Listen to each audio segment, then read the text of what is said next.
Welcome to the Shit Show with Joe Bosco, a podcast about pet waste removal franchises served with a side of humor. Hosted by Joe Bosco, the passionate owner of Yard Sweepers, this series delves deep into the nitty-gritty of the pet waste removal industry and beyond. Whether you're knee-deep in the business or eyeing a franchise opportunity, we've got you in the little black bag. And here's your host, Joe Bosco. Let's go. Number two. Well, I didn't mean, you know what I meant. Pun intended. Yeah. This is episode 2. Everybody psyched? Brian, Doug, Victoria, Joe. It was a lot of fun. The first one, I had a great time. Got some feedback from some people. That was great. Most of it good. All of it meant something. And we'll try to right the ship this time, Brian. Mm-hmm. One of the first things that when this idea came to me for a pet waste removal company, I just read an article in the paper, and then I just couldn't get over the fact that I was going to be picking up dog poop. I mean, I'm going from Wall Street, woohoo, but I wore a suit every day, nice shoes, a suit, and took the train, read the paper, had my coffee in Danish, blah, blah, blah. So to come and even think about it, what is it? What do you do? You read the article, this guy in, Minnesota had 7 trucks and he was making $1 million a year. And that was 20 years ago. But it was really hard for me to get over that. I mean, you ever had that in your life where you're like, oh, I'm better than this. I can't do that. And it was really, I struggled with that for a long time. Until I started doing this full time, when I was doing it part time, I would, it was extra money. It was a great revenue stream, and it still is. But once I took it on full time, it changed everything. That ever happened to you, Brian? Ever felt like that? I've definitely felt like that. Yeah. It's tough. It's tough, but I think for me, I mean, once I got over it, I'm like, hey, okay, I got this. I got this figured out now. Once you realize that nobody cares what you're doing, how you're doing it. They got their own things going on. And it took me, 50-ish years to figure that out. But once I figured out, it changes everything. It changes how I parent. Doug is on the podcast. That's my son. Victoria is here. She's doing social media stuff, which is awesome. It's like a family affair. We're just missing my wife, Christine. But she'll listen and give us critique. Yeah, so once I figured that out, it was easy to make the business grow in a sense that I could talk to anybody, say anything, because I knew the business. I never had it's very rare that somebody can come to me and say, especially with a commercial customer, say, hey, Joe, A, B, or C, and I can't have 3 or 4 answers, good answers that mean something that can fix the problem. From goose poop on the sidewalks. Nobody wants to walk on that. No pun intended. Nobody wants to walk on that. And it's unsightly and it's hard to get up and it's a pain in the neck. So you got to get rid of the geese. Like that's some of the stuff you deal with. Like we talked about also human poop when people call that in, which is odd. Human. Yeah. Human. With a Y. Human. So I guess. But Joe, you're right though. A business is a business. And if the business is successful, that's all that matters. Yeah. Not necessarily the content of the business. Right, but it took a lot for me to get over that. I'm sure. Like, I almost opened a bagel shop 30 years ago, before kids, before everything. My uncle did it, and I did it every morning with him. And, that was a business to me. This wasn't, until it was. And it is. It's really special. I'm hoping somebody listening is going to say,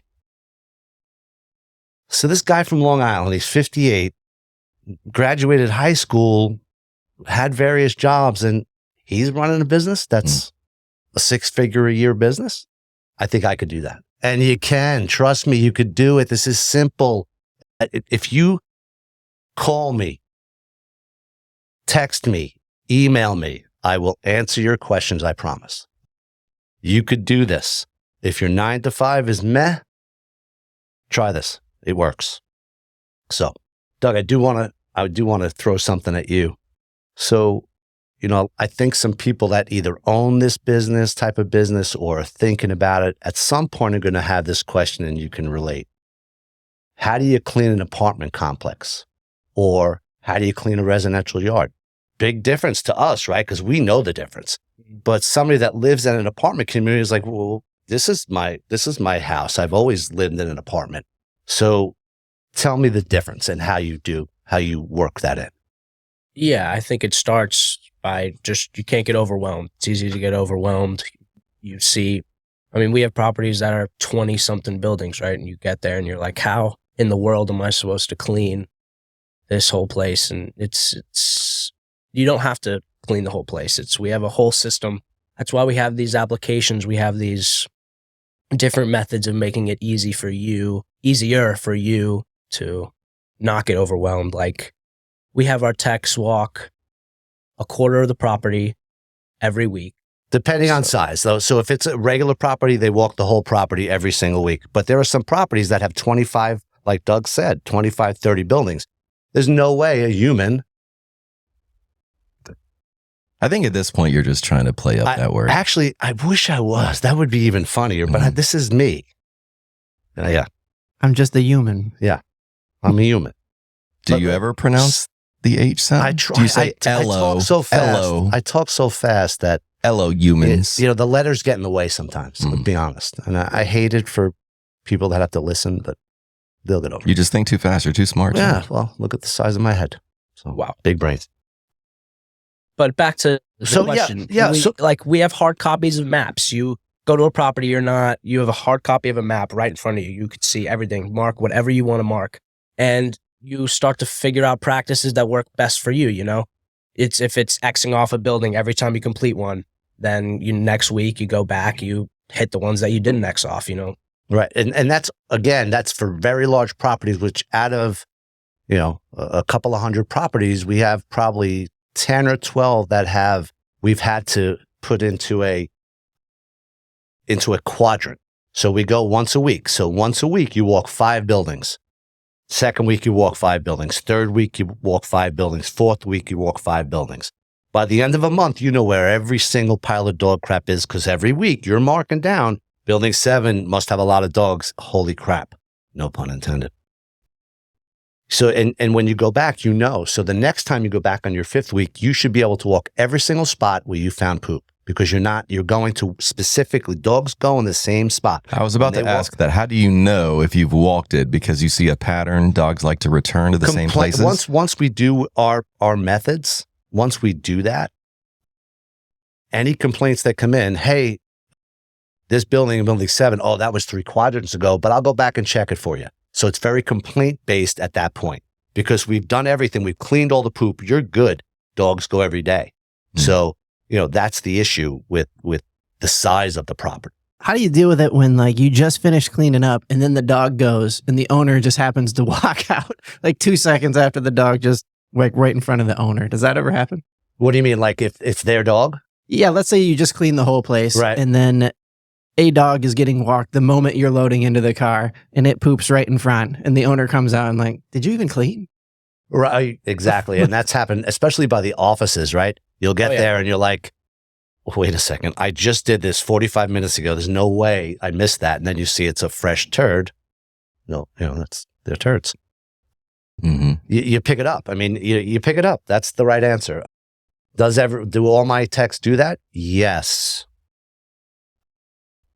That was the other issue was, the other part of the question, Doug, was the residential. So great, that's commercial. Tell me how you do a residential. Well, residential is definitely easier.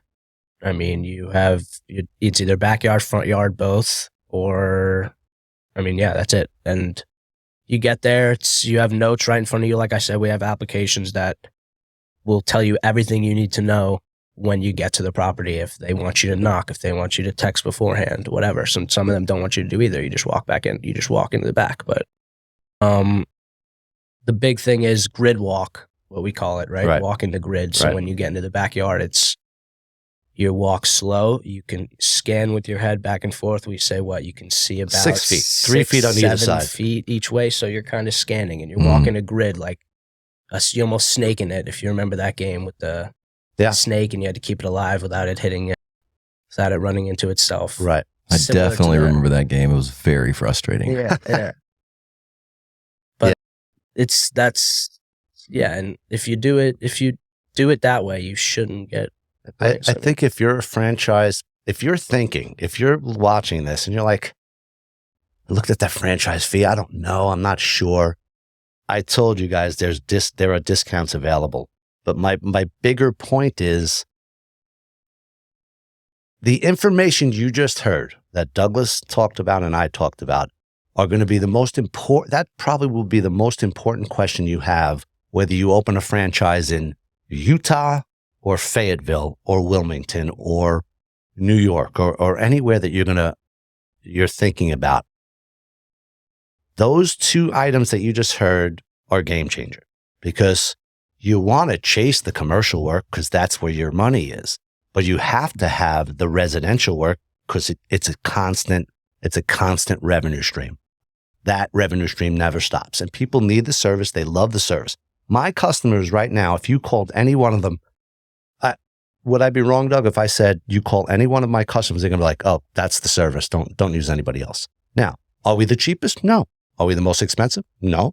But I know what my price gets my customer. I know what they're getting. It's worth it, whether it's commercial or residential. Do you feel like it would be easier for a new franchise person to start with residential, build a base because it's harder to get into commercial, or do you start at the same time? Like why is it more difficult to get into commercial than residential? Because you have to get the right person to hear what you have to say and see your pricing, and they always need to get approval from higher ups. But to answer the first part of the question is, you're going to want to do residential first because it's easier. You can get more done. You won't make as much money as doing the commercial. And like I just said, the two things that Doug and I just spoke about are game changers when you're pricing a property. And that's down the road a piece. A few more episodes, we could talk about all that stuff. How do you price it? I mean, how did you figure it out, Joe? 18 years, 15 years part-time, the last 3 full-time. And we've grown the business. Doug, myself, Victoria, and Christine have grown the business in 3 years, 50%. Wow. Double. And that's no joke. That's a legit number, right? We have it posted in our office, just, where we are. And it's fun. The ride has been fun. And again, if you're thinking about this, it's legit. Trust me. It's, you see me with my papers and my glasses. That's the way I work. I'm not a great computer person. No, but very bad. Very bad. I do try. And I don't get angry when I'm doing it, which is good. No. Yeah. I feel like I'm very mellow, very PG rated as well. Excuse me. Joe, it sounds to me like residential is a good start for all the reasons you said, but also what you're talking about, Doug, like it gives you a chance to really learn the business.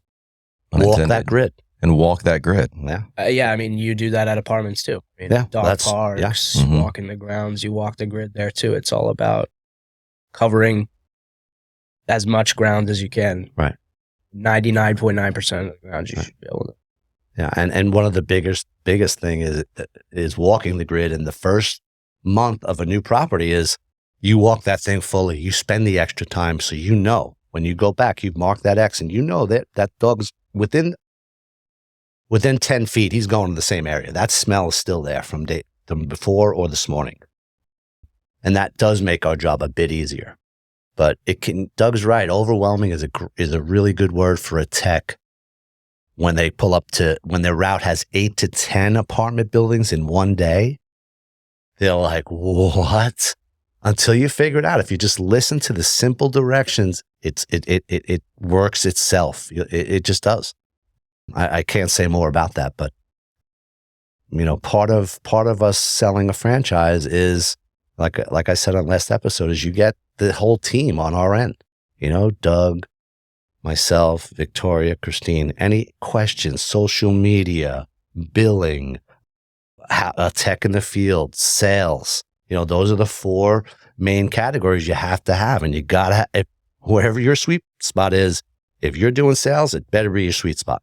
Because if you're not good at sales, you are not going to grow this business. And that's not to scare anybody. That's just to say, nobody cares. Put yourself out there. Yeah, you're picking up dog poop. And you know what? The last call that a property manager wants is, hey, I'm in building 7 and there's dog shit in front of my building. Yeah, I got air conditioners to fix. I got walls to paint. I got walls to fix. I got plumbing to fix. Okay, I'll get there. Meanwhile, I just go, hey, Joe, building 7 pile of crap, and it's gone in 24 hours. That's customer service. And that's one of the biggest things, part of the business. You mentioned earlier getting over that feeling of, you didn't use the word embarrassment, but it was like, you almost like hiding from picking up dog poop. What, you mentioned it got better when you went full time. What made it get better? Like what mindset shift happened for you?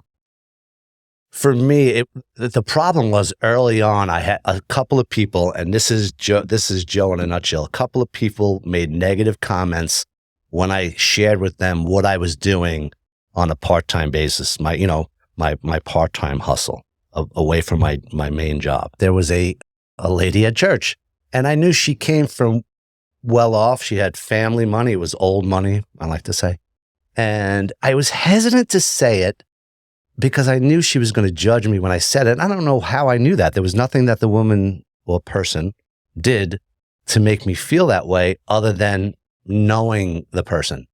And sure enough, when I said it, she leaned in and said, "What do you do?"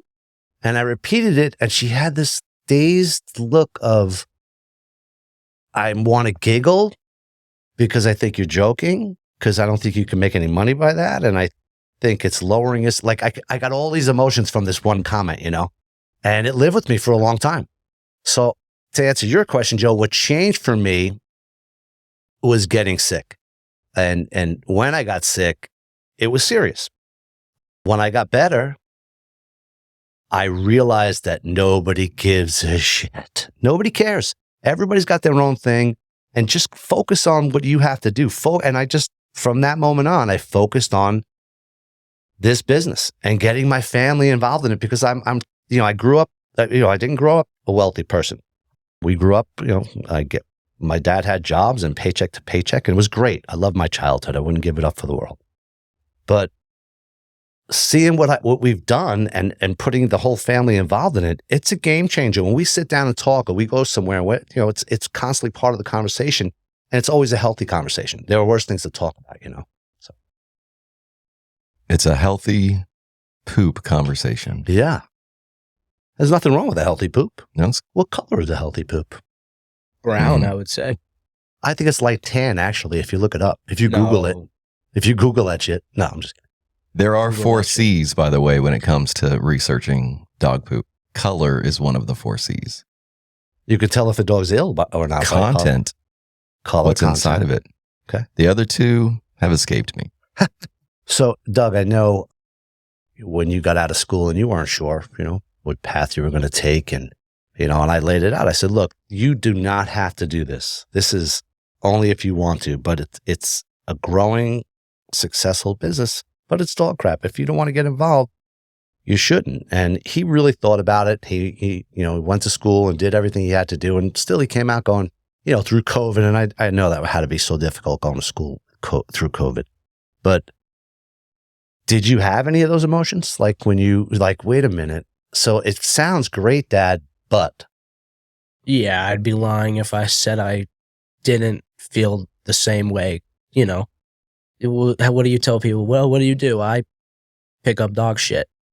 But I own the business. I make my own hours. I have so many freedoms that these people that work desk jobs don't have, And when I tell them that, when I tell them what we do, a lot of times they don't give me that, that, what do you do? Like almost judging. It's almost like, holy shit, I didn't think that was even a thing. Like people pay for that. Right. And you're like, yeah, and they pay pretty good for it. Yeah, yeah. It's a real deal. Yeah, I've often thought about that with you, but we never actually talked about it. So that's interesting that you bring that up. But I think anybody in that situation would feel that way, until you start to see, especially behind the scenes, us, as being owners, you're like, you see that number in the office, you're like, that's a nice number, and that's 12 times a year. That's a nice number. So again, this is real, people. Do it. Just call me, text me, email me. I would love to answer any of your questions.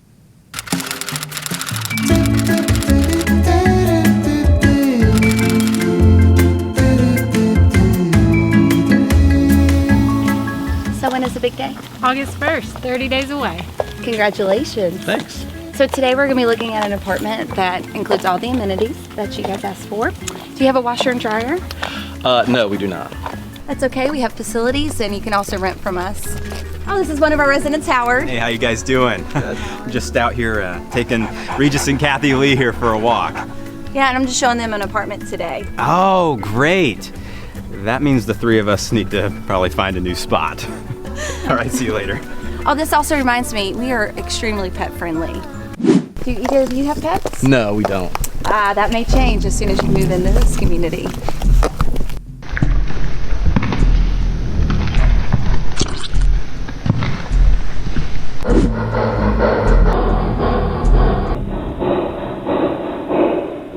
Oh, what happened? I was just leaving you a little present. See, I have this for you. This little bag. Scoop it up and put it right in there. Is this normal? What the crap? You have got to be kidding me. Let's get out of here. But we're pet friendly. Lost another one. You know, it didn't have to be this way. Don't lose leases because of the feces. Yard sweepers. Number 1 in the number 2 business.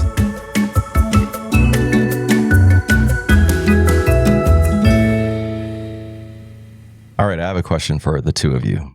Because Doug, you have, I assume, picked up a lot of dog shit at this point in your life.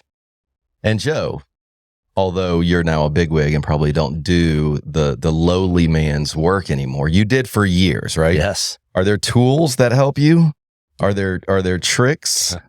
Are there differings of opinion in terms of how the actual process goes? So I think one of the first questions people ask is, how do you do it? How do you pick up the poop? I imagine you have gloves, right? And you would need a bandana over your mouth because for some reason you want to open your mouth constantly with the when pet you're doing stations. all that. Yeah, yeah. We learned that last episode. It's the flicking, really. And you're doing the left and right grid thing, right? Yep. And then you just bend over and pick it up. With your hands and gloves. Now, some of my techs have done that, but there are tools for it. There's a large handle scoop, and you could, oh no, it's not on the screen. There's a large handle scoop. On the bottom is like a shovel, a square shovel. That's about a foot square. And it's got a flat edge where you scoop the poop in. The argument between Doug and I is there are two tools. There's a flat edge and there's a little rake. Now, I'm going to give you my argument for my tool. I like the flat edge. The reason I like the flat edge because it doesn't get caught. Down here, there's a lot of weird grasses, if you know what I mean, that get caught. So if you have a rake, you can't even move it. I've been on many jobs where I'm like, even if I had a rake, like a real rake, it wouldn't make any difference because it get caught in everything. So the flat edge, just flick it, boom, it works great. I used my flip-flops when I did it. Never had a problem. So strong believer. That's disgusting. In the flat. What? In your flip-flops? Look at my, hello. How many times It's do you about get poop comfort. on your feet? Not much, but some. Yeah. It happens. It's part of the. He doesn't part of the care job. about poop. He doesn't care about poop going in his mouth. How much would he care about it? Oh, I When it's cared. like pinky Trust toe. me. I saw it come in slow motion, like, bruh. But yeah. All right, Doug. So you heard my side. So you're saying the flat edge. Absolutely, like a the flat edge. spade or whatever this is. But the reason, the types of grasses that you're picking poop off of. Yeah, I would say it depends on the weather, obviously.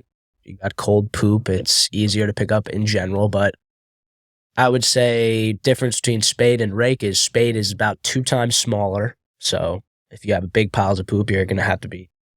We're not picking up human poop, remember? Human. So how big could it be? But think about what happens when the poop's underneath all the grass, and what do you do then? How do you get it with the spade? What do you do then? Oh, How do you get it with the spade? What do you scrape chop out a scrape little on, scrapinator. square? Scrape on. No, metal rake is easily. I've never used a spade once. Fresh poop, metal rake. What? Doesn't work. It's think about it. It gets caught up in the.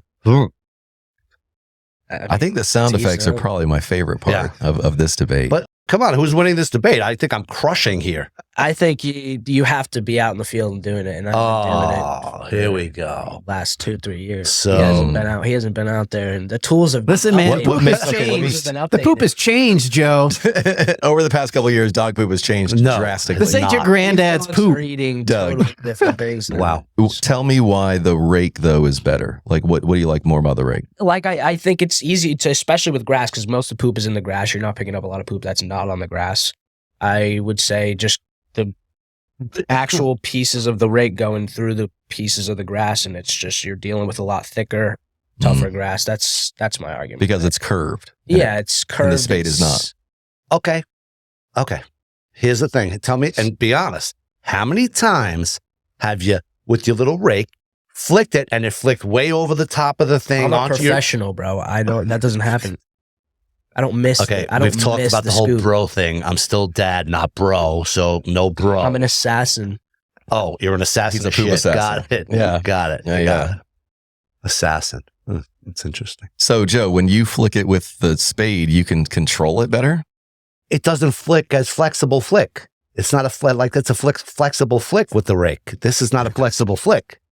So you need a tool that doesn't have a flexible flick. Right, because a rake You need a flexible, firm a flat flick. edge is not flexible. Okay, not so flexible. when it It's- comes to dog poop, firm is better than flexible. Absolutely. I have recorded a lot of podcasts, and this has been one of my favorites so far. It's flexible flick debate. Yeah, It makes sense though, doesn't it? It makes Okay. sense. Well, that's all I To could me. ask for. I've never used a spade once, so You know what? So you really can't even. yeah. I guess I mean you could argue that I've never used I it. will. I did. But I am. I just because I know it's common sense that Oh, a bigger, 2 times bigger, just space. that's my son. I do I love think it. having I love the familiarity argument. with both sides is probably important. And the for last people to have time an he opinion. used a tool was what, 10 years? I mean, the tools have been updated. Hey, this is how the job goes. Shit rolls downhill, and this is how you're going to own this business in a few. Hopefully, not in a year or two, but when I'm gone, this is all yours. My whole kingdom. But Joe, when you were using your spade back in like 1857, do you think that the technology It was has cast changed a iron, lot? so it was heavy. The muscles. When you rode that carriage into town to clean up the dog poop. Yeah, it was wonderful. I know I was earlier in the podcast, I was talking about some of the feedback that I got from a few people, and I love it. I keep it coming. But I just want to make sure that you guys do understand what I'm trying to do with this podcast. So I interviewed myself, and here it is from earlier. I want to be very clear on the purpose of this podcast. The purpose is to bless somebody with the knowledge that it took 18 years to build into a successful business. And anybody could do it. If you don't like your 9 to 5, if you are ready for something new, whatever the reason, this is a good one. This can make you money. This can, for very little, again, I'm going to say it, for little up front, you can make a lot of money. Your side hustle can become your main hustle, legit. And not only what I've learned in 18 years of doing it, but what I've learned specifically in the last 3, it's a game changer. It just is. I mean, it took time, but I figured it out. And I'd love to share that. And one way I can share that is, me and my wife, we made a decision about 1.5 years ago to franchise. And what that means is you get us, for the price of a franchise, you get, us 24/7 basically to show you and enlighten you and train you how to be a successful business owner. And I'd love to do that. I'd love to have my next show where I could just answer questions, where you just call in and live we answer questions. You type them in or however it works. Again, this is Joe's baby, Joe Woolworth. By the way, if you want to do a podcast, call Joe. But yeah, this thing is real. So for a little investment and your time, you could be a successful small business owner. Heck, it could turn into a large business. But I want to make sure it's fun. I don't want to be a stiff Bob on the podcast. I want to have fun. I want to laugh. I want to joke. But the purpose is real. I mean, this is legit. I'll say it again, legit. But yeah, I mean, call me, email me. Happy to answer any questions. Wow, 3 legits. Yeah, too legit to quit. Legit shit, bro. So I did have a quick story. But before you get to your story, why do you talk so slow when you record stuff? I listened to it and I'm like, because I was sitting in my office and I don't know why. I just felt it. I felt the slowness. You were having a moment. Yeah. Did you feel it? I'm gonna put some I'm still feeling it. I'm gonna put some emotional music under it that'll really help sell it. If you could, They would have really felt it at this point because the cinematic orchestral really just vibe. dramatic, melodic music. That's funny. All right. This is Joe Bosco. So one of the stories, I have a bunch, but one of them, I remember one of the property managers 10 years ago called me and said, hey, I have the situation where this lady has this dog and the other lady next door keeps calling me and telling the dog's pooping in the yard and there's poop there, but it doesn't look like this. Like, give me this whole scenario. I'm like, okay, I'll come out. So I come out and I knocked on the door. I said, hi, do you have a dog? She's like, who are you? I said, well, I work for the property. We're in charge of the dog poop. We take care of the poop. Thank you so much for being here because Gladys lets her dog Spot out and he poops right. Look, that's his poop. That's Spot's poop. Gladys. I said, Karen, no. So I'm like, okay, so the dog lives here and I'm trying to get the logistics, right? You live here. Long story short, this lady that was complaining had a to-do with the other lady's partner, if you will. Now, I come to find that out because I said, all right, I came every week. I knocked on the door. I got Gladys's poop. It's all gone. We're good. Oh, thank you so much. Thank you so much. So after the third visit, she's like, not really about the dog. And I'm like, okay, I gotta go. Please just let me go. And she's like, well, and she tells me this whole story about what had happened. And it was just an odd thing. You're picking up dog crap. You're a tech picking up dog crap. And this is what you hear. So it's just a funny story. Caught yourself in a cheating scandal. I could have been, but it was just an odd thing. Like after the third visit, she felt confident enough with the dog poop remover guy to share her secrets. Right. Yeah. Wow. Yeah. I felt privileged, but not at the moment. Did she ask for any advice from you? No, but you could tell she was waiting to talk to somebody about it. But I was glad to hear it wasn't the dog. So I went back and talked to the manager. I said, hey, it's not about the dog. She's like, we know. I'm like, okay. So I got in the middle of this whole thing. Anyway, let's play a game. What do you got? Let's do it. All right. But the difference with this game is now we have another contestant. DJ Boo. Yeah, we got DJ Doug over here. Yes. Dog poop. So the last game was 2 truths and a lie. I killed it. You did very well. Woo. You showed that you know truth about dog poop. I should. But I'm going to switch gears a little bit. You guys want to go head to head, or do you want to collaborate? No, you got to go head to All head. right. Let me Father versus son. Collaborate. 2 truths and a lie is back. But this time the theme is not dog poop. I'm so sorry. Duty. It's not duty. No. The theme is just dogs. Oh. Just dogs in general. So it's like a Jeopardy category. Now you guys have Dogs. a dog. We 2. You have 2 dogs. 2 cats. And you have 2 cats. What kind of dogs do you guys have? They're both Rescues. mugs. Yeah. But they're great. One's a love and one's the OG. Did you grow up with dogs? Always, yeah. Doug, do you have dogs when you were little? No. I mean, we got Max when I was a senior in high school. That was our first dog. We had cats. All cats the whole time. Yeah, I'm not a big fan. No. All right. They're like 162, the cats. They're going to be here Oh, yeah. Cats way live after forever. us, yeah. Yeah.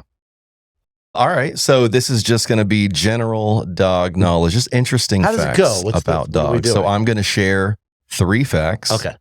2 of them are true.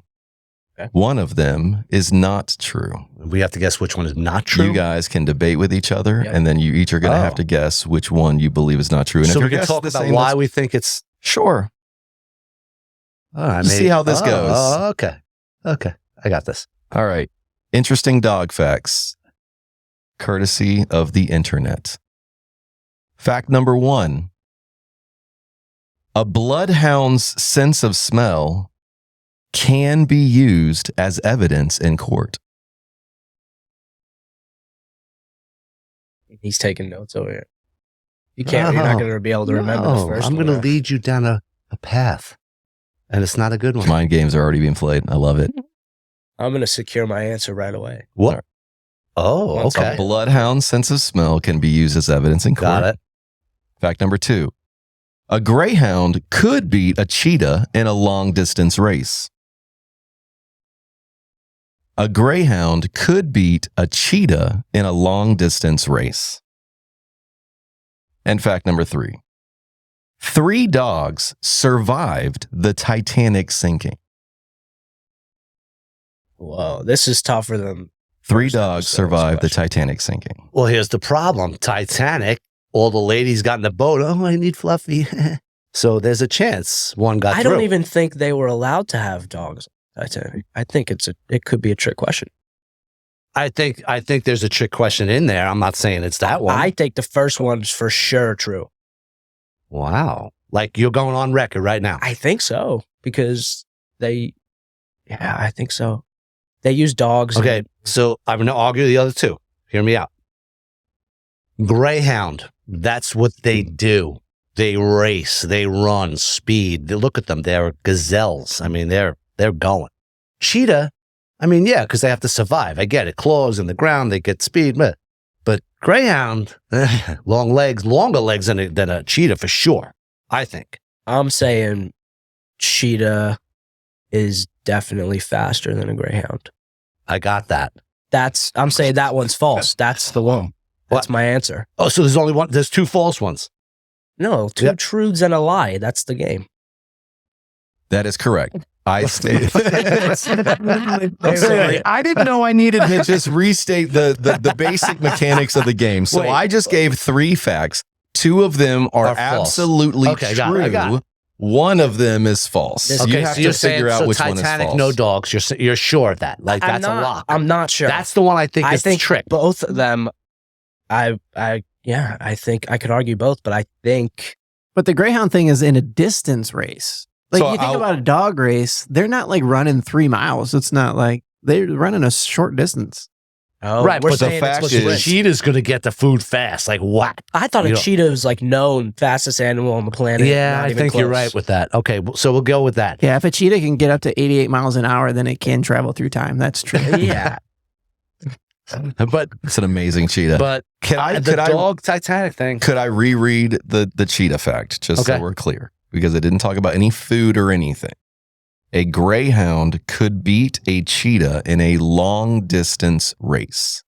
Greyhound bus. I was just thinking. We Son cracked the of code. a- That's it. it's Okay. not an animal. Okay. Okay. Well, there you go. I agree. I'm with Doug. I think it's number You one. both think it's the Yes. the greyhound? Yes. That is incorrect. No, A no, greyhound. the dog, Yeah. the evidence. The evidence. He's switching his answer. No, now no. that he heard You that. said you think the truth is the Oh my bloodhound. goodness. That's what I agree with you. All right. That's the truth. Yeah, so we're saying that the lie. That The other Let me- two are lies. Let me pause just for a second. Doug, I would like your answer. Which one of the three do you believe is not true? Well, I know it's wrong now because you said incorrect, but I thought it was the cheetah. Okay. It was faster. And which Okay. one do you believe is not true? the Titanic. The Titanic. You see, this Mark agrees with me. I agree with Doug. And then he is it's incorrect. Well, and then I he is, misunderstood no, the it's actually- question. All right. He's So always fact number cheated. one, you both believed was true. A bloodhound's sense of smell Yes. can be used as evidence in court. That is true. Okay. According to PBS, a bloodhound's sense of smell is so spot on that it can be admitted as evidence in a court of law. Now, if you thought that was incredible dog fact, prepare to have your mind blown Bloodhounds can also follow tracks that are over 300 hours old and can stay on a trail for 130 miles. That's absurd. 13 days. That's all. That's incredible. Yeah. Fact number 2, a greyhound could beat a cheetah in a long distance race. And that's true. Is true. A greyhound would actually beat a cheetah in a long distance race. According to Psychology Today, greyhounds are excellent long distance runners and can keep a speed of 35 miles per hour for up to 7 miles. Oh, so it's a stamina thing. Where the cheetah is incredibly fast, it can only keep its speed for around 200 to 300 yards. So they may have the running start, but First they will 300 easily yards. be surpassed it's like a by quarter. greyhound. Then- Right. Yeah. Why is the source for that Psychology Today? Well, it's common knowledge. Very interesting psychology. And no, 3 dogs did not survive the Titanic So I sinking. won. 2 dogs did. I told you on the Wow. boats. So trick See, question I time. could be a detective. Not only can I pick up Pomeranian shit. puppy, which was wrapped in a blanket to escape with. Everyone thought she was carrying a baby, and a Pekingese was rescued. Wow. So they had That's to hide crazy. him. So if they would have seen the dog, they would have just grabbed it from him and This dog No. is going to poop all over this rowboat. Why would they just throw it in the water? You that's where everything else is You going. keep it. It's the dog. You Well, gotta listen, keep like it. you Keep you said, warm. You what throw is it that? in the Hiding ice it, cold and people water. thought Man, You're is an that a animal. Pekingese? Throw it overboard Man. right now. What Yeah. breed is that? No, No. we don't accept Not those on this the boat. lifeboats. If there's not enough room on that little board for Jack, they they don't got room for a Pekingese. Come back. I'll never let go, Pekingese. Oh, yeah. The little paw just like floating into the water. Just in slow That should be the motion. thumbnail for this podcast. A little paw just sinking in some icy water. Oh, no, sir. good job. Joe, you won round 2. Yeah, Thank you. Good job. that was fraudulent. What? But okay, You know, sore is a way to lose. I don't recommend it. we'll rewatch and we'll see. Okay. Yeah. We'll see what happened there. Okay. Well, that was awesome. I think we covered a lot of ground. I think we did some good work. I think people hopefully have questions, and I'm not sure how it works with doing questions. If I don't know who's watching. Go to your website, yardsweepers.net, and fill out the contact form if you got a question for the show. Yes, do that. I do think we covered a lot of ground. And you know how we covered it? With the left to right grid pattern. Mm-hmm. Walking 6 the feet. grid. Just covering the Well, whole it's 3 ground. feet and 3 feet plus your body, so it's about 8 feet. And depending on your remember, size. you don't want a flexible flick. Well, And rake is better than spade he just said you don't want a flexible flick. of the poop. Thanks for listening. This episode is complete. If you want to be number 1 in the number 2 business, be sure to check out yardsweepers.net and learn more about becoming a franchise owner. This podcast is produced at Podcast Carry and brought to you by Yard Sweepers. Be sure to subscribe wherever you download your podcasts.